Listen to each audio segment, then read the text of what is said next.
윤석열 대통령이 두 번째 해외 방문 외교에 나섰습니다. 일본과는 정상회담도 예정돼 있는데요.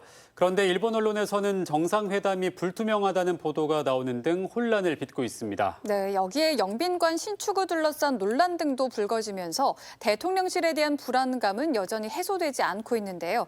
지난 대선에서 국민의힘 광주 총괄 선대위원장을 지낸 송기석 전 국회의원과 함께 관련 얘기 나눠보겠습니다. 안녕하십니까? 네, 안녕하십니까? 네, 반갑습니다. 네. 윤석열 대통령이 지금 해외 순방을 떠났습니다. 오늘 영국에 도착을 했고요. 앞으로 미국과 캐나다를 차례대로 방문하면서 정상회담도 진행할 예정인데요. 이번 이 해외 순방의 의미를 어떻게 보실까요? 예, 이제 두 번째 해외 방문인데요. 일단 영국에 가서는 영국 여왕 장례 절차 관련된 조문 외교가 있을 테고, 네. 77자 유엔 총회 참여에서는 총회 연설하고 이어서 한미, 한일 정상회담 그리고 한 캐나다 정상회담 이렇게 이어질 걸로 보입니다. 영국 여왕 조문 관련돼서는 약 500여 명의 국가 원수급 이런 조문객들이 오니까 이분들과 이른바 조문 외교 하면서 이런 것들이 잘 이루어진다면 좋겠죠. 그리고 유엔 총회 관련돼서 연설할 때는 지금 세계적인 기후 변화, 이런 환경 위기, 그리고 나아가서 우크라이나 전쟁, 그리고 코로나19 이후에 세계 경제 이런 문제의 불확실성 어떻게 해소할 것인가 그에 대한 대안, 방법을 제시하겠죠. 아마 이 메시지도 굉장히 중요할 걸로 보입니다. 네. 나아가서 이제 바이든 대통령과의 정상회담 또 기시다 총리와 정상회담 캐나다 총리하고 정상회담이 있겠죠. 근데 특히 바이든 대통령의 정상회담은 굉장히 중요한 문제가 있습니다.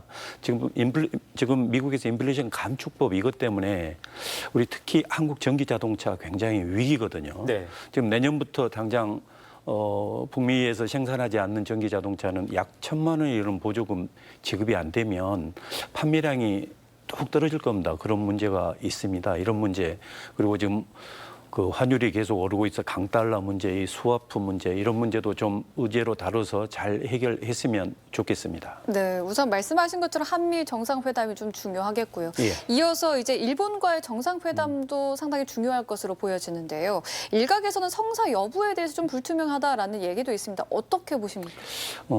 한일 정상회담은 이번 기본적으로 양국의 국내 정치 상황과 연계해서 봐야 될 것 같습니다. 우리는 지금 일본과 우리나라 기준으로 하면 안보 문제, 그다음에 수출 규제 그런 문제, 그리고 강제징용 이렇게 손해배상 문제 이런 문제를 해결해서 가시적인 성과를 내야 되는 그런 문제가 있습니다만은 네. 기시다 총리는 지금 어떻게 보면 정권의 위기입니다. 거기가 지금 20%대로 지금 지지율이 떨어졌어요. 예를 들자면 아베 전 총리의 국장 문제라든가 통일교와 유착 문제 이런 문제 거기다가 일본 내 보수층들이 가장 거의 우호적이지 않는 우리 한일 문제 이걸 앞에 내세운다면 정말 정권이 붕괴될 수도 있는 그런 상황입니다. 그러다 보니 대화 일정, 그다음에 여러 가지 뭘 의제로 놓을 것인가 이런 것들이 제대로 잘 합의가 이루어지지 않는 걸로 보입니다. 그렇지만 일단은 만나기로 약속한 거는 보이고 다만 그 형식이 제가 볼 때는 그냥 약식 회담 정도로 그러니까 원론적 한일 문제 발전적으로 미래지향적 해결해야 된다 그 정도 수준으로밖에 나올 수밖에 없는 상황 아닌가 이렇게 예측됩니다. 네. 윤석열 대통령이 이번 이 해외 순방을 통해서 좀 많은 선물들을 국민들께 좀 안겨다 줬으면 좋겠다는 생각이 드는데요. 네. 윤석열 대통령이 사실 출국 전에 이 전 정부의 남북 외교 정책에 대해서 강하게 비판을 하고 갔습니다. 이런 상황에서 문재인 전 대통령이 한반도 평화와 비핵화는 한순간도 포기할 수 없는 결의 수건이다 이렇게 얘기를 했는데 문 전 대통령이 퇴임 이후에 처음으로 내놓은 현안에 대한 메시지거든요. 어떻게 보셨나요? 그래서 우리 이제 대북 정책은 사실 보수 정권과 진보 정권 사이에 약간의 차이가 있습니다. 기본적으로 한반도 평화라든가 비핵화, 통일에 대해서는 목표에 대해서는 일치합니다. 다만 방법론적으로 좀 진보 정권일 때는 좀 더 유화적이었고 북한에 대해서 보수 정권일 때는 좀 더 강경한 그런 방법이었거든요. 네. 근데 이제 권영세 통일부 장관도 이야기했다시피 보수와 진보가 아우를 수 있는 그런 대북 정책 이런 걸 반드시 찾아내야 되고 아울러서 이건 이어달리기다. 정권이 바뀌더라도 이어가는 그런 대북 정책이 돼야 된다. 이건 굉장히 중요한 겁니다. 네. 다만 문재인 전 대통령께서 이 메시지를 낸 것은 어떻게 보면 9.19 남북 정상반에서 군사 합의 이런 걸 이 4주년 기념하면서 낸 메시지일 뿐 어쩌면 잊혀진 삶을 살고 싶다라는 그런 문재인 전 대통령의 어떤 기본적 기조 이거 자체의 변화로는 보이지 않습니다. 네. 뭐 그런가 하면 이제 영빈관 신축에 대한 논란도 있었죠. 결국 윤 대통령이 철회를 하면서 이 논란을 더 부각시킨 면이 없잖아 있어 보이는데요. 이 논란들을 어떻게 보시나요? 예, 정말 졸속 추진에 뭐 또 졸속 철회입니다. 입이 10개라도 할 말이 없는 뭐 그런 상황인 것 같아요. 지금 고물가 고금리에 더더군다나 수혜까지 당한 이 상황에서 870억짜리 그 영빈관을 신축한다는 게 어느 국민이 그것을 이해하겠습니까? 네. 지금 이런 국정 난맥상, 과거에 취약 연령을 5세로 한다는 이것도 공론화 과정, 국민 설득 과정 이게 없었다가 지금 다시 또 처리했던 그런 상황이 있었지 않습니까? 네. 이걸 개선하기 위해서 홍보수석 만들고 이른바 국정기획수석 만들고 했는데 이 청와대의 뭐랄까 정무적인 그런 감각이라든가 대국민 홍보 기능 이게 영 개선되지 않아 보입니다. 제가 볼 때는 이 과정에서 정말 책임자도 좀 문책을 해야 되고 윤석열 대통령께서 들어오시면 이 부분이 다시는 이런 난맥상이 생기지 않게 좀 더 확실한 조치가 필요하지 않나 그런 생각입니다. 네, 다음은 국민의힘 이야기를 좀 넘어가 보겠습니다. 네. 새 원내대표로 예상했던 5선의 주호영 의원이 선출이 됐습니다. 근데 이 상대했던 이용호 의원도 40표 넘게 받았거든요. 42표, 그렇죠. 42표의 의미가 좀 있을 것 같은데 이 표 차이가 적은 거에서 어떤 의미가 있는지 그래서 앞으로 주호영 의원에게 어떤 과제를 안겨줬는지도 좀 말씀을 해주시죠. 예. 사실은 그 이제 권성동 전 원내대표가 이용호 의원한테 이야기해서 뭐 이제 뭐 추대로 가자 이렇게까지 이야기했다가 이제 거절당하긴 했는데요. 물론 저희가 일반적으로 예상할 때는 말 그대로 추대형 경선 아니냐 이렇게 예상을 했는데 실질적 경선이 돼버렸습니다. 네. 이건 의미가 크다고 봅니다. 결국 그동안에 권성동 전 원내대표를 비롯한 이른바 윤핵관 이런 분들이 윤심 팔아서 그동안 국민의힘 당을 이끌어왔고 원내 이 민주당과의 협상 이런 특히 이준석 전 대표와의 이런 그 갈등 해소 이런 게 정말 한심한 그런 수준이었다는 것에 대한 엄중한 경고로 보입니다. 네. 주호영 원내대표께서도 사실 추후에 원내 운영할 때 이런 지지율이 상당히 부담으로 작용할 걸로 보입니다. 이런 그 현실을 깨닫고 이른바 윤핵관 위주의 이 국정 운영에 대한 엄중한 경고를 잘 받아들여서 그런 의견들이 좀 원만하게 잘 해소될 수 있도록 특히 이른바 중도 외연 확장, 특히 호남 동행 이런 부분, 다음에 청년 정치 이런 부분이 제대로 되고 무엇보다도 여야 지금 그 이 협치가 실종돼 있는 이런 상황 아니겠습니까? 네. 그래서 제가 볼 때는 이 여야 대통령과의 회담도 좀 빨리 추진하고. 협치가 다시 복원될 수 있게 그렇게 했으면 좋겠습니다. 네, 말씀하신 것처럼 이제 현실을 좀 깨달아야 할 테인데 예. 행동은 좀 그렇지 않아 보입니다. 국민의힘 중앙윤리위가 이전 대표에 대한 추가 징계 절차를 개시를 했는데요. 뭐 상황은 상황이고 수위는 어느 정도로 예상을 하시나요? 예, 저는 일단 그 이준석 전 대표의 이 징계 문제 이것의 그 본질은 아마 지난 대선 과정에서 이준석 전 대표와 윤석열 대통령 사이에 이런 갈등에 그러한 앙금들이 기본적으로 기저에 깔려 있고 거기에다가 이제 다음 총선의 공천권을 행사할 수 있는 결국 그 이 공천권을 갖기 위한 그런 당권 갖기 위한 그 싸움입니다. 네. 그렇기 때문에 지금 이런 갈등이 일어난 거고 좀 원래 18일 어제 윤리는 예정 자체가 돼 있지 않았어요. 그러다가 갑자기 뭘 출국날 이렇게 잡혀가지고 이준석 전 대표에 대해서 징계를 개시하겠다 지금 이렇게 결정한 거 아니겠습니까? 아마 28일 날 국민의힘 윤리가 예정돼 있으니까 그때 징계 수위가 결정되겠죠. 지금 그 다음권 정지 6개월 돼 있는 상황에서 다음 징계라는 것은 이 탈당 권유라든가 제명 아니겠습니까? 사실 탈당 권유도 별 의미가 없습니다. 왜냐하면 송달 받은 지 10일 내에 탈당 안 하면 제명과 같은 효과가 나기 때문에 결국 이렇게까지 가고 있는데요.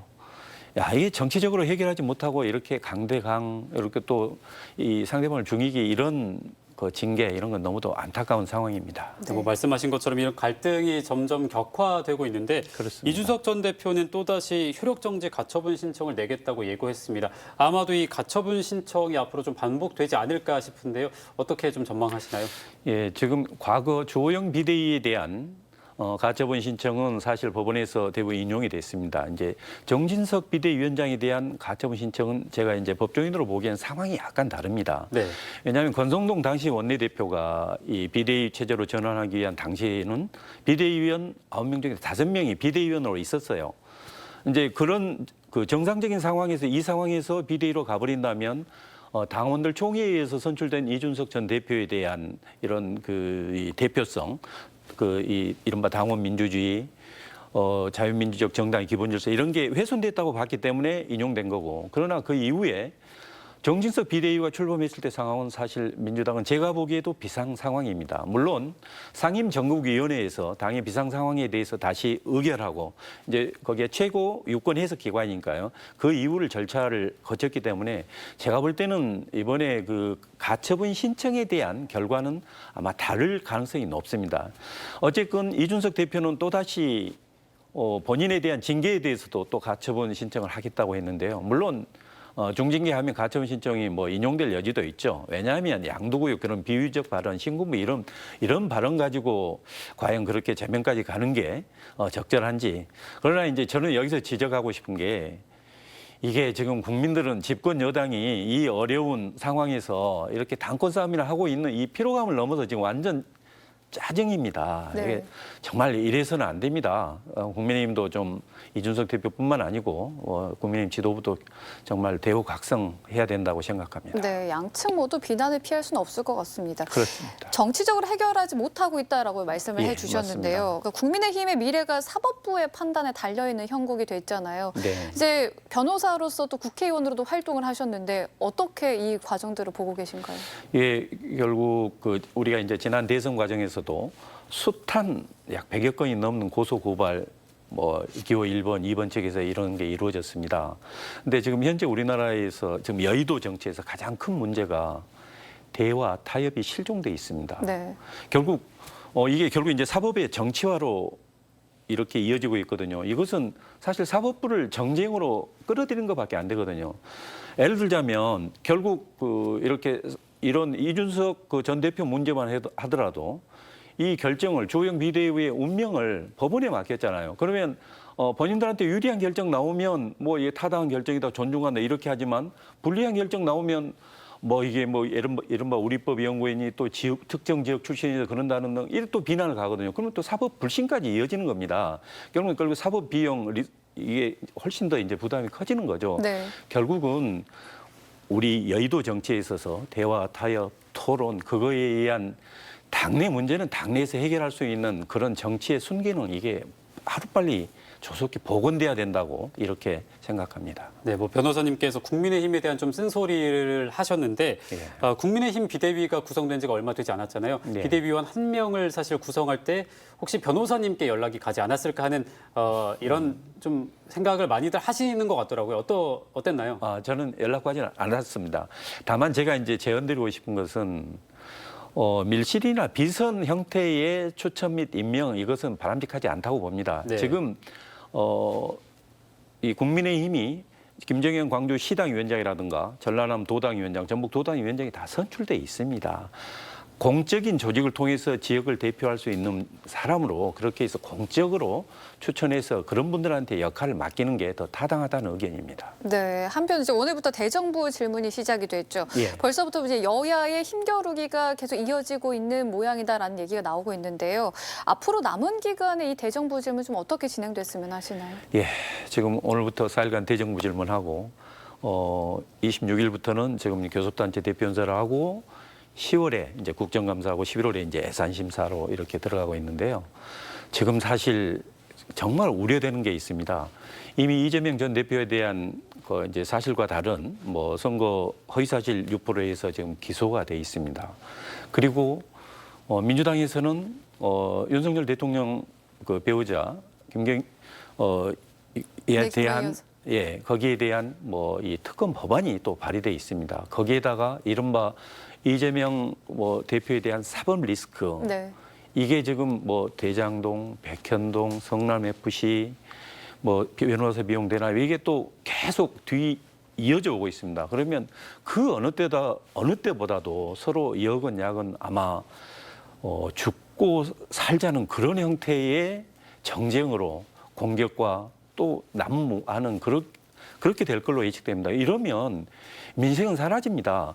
국정감사라는 게 뭐겠습니까? 지난 1년 동안 정부의 업무 수행에 있어서 잘못된 점 없는지 스스로 점검도 해보고 또 국회에 감시, 지적도 받고 또한 국회에는 대안 제시하고 그럼으로써 내년에는 더 나은 정부 운영, 그게 국민의 삶으로 그렇게 돌아오는 그런 제도거든요. 이게 민생이 실종돼서는 결코 안 됩니다.